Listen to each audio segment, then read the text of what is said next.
Hi, welcome to the Carpenter Shop. I'm Jeff Dixon. We are taking a walk through the Carpenter Shop and learning to grow just a little bit.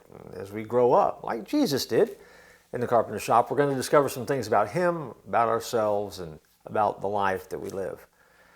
You've heard people say, don't worry, God is still on His throne. If you've been in Christian circles, you've heard somebody utter that phrase before. But the word still could easily be deleted from the statement, because that word still being inserted implies that God might not be on His throne at some point. The psalmist says this in Psalm 29, 10-11. The Lord sat enthroned at the flood. The Lord sits as the King forever. The Lord gives strength to His people. The Lord will bless His people with peace. That's Psalm 29, 10-11.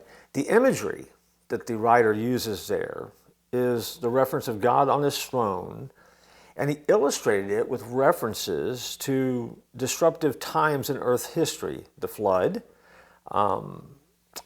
In the Old Testament, we think of the flood of Noah's Ark, but then flood also would describe troubles in the Old Testament. And life's floods come along, and we discover that even in the midst of the floods, God never left His throne. He's always been there. The point is simply this: whatever flood is happening in your life, or whatever flood is happening in the world around you right now, you can rest assured that God is not still on His throne. He never leaves His throne. And He has always been there and will always be in control. And we never have to worry about that.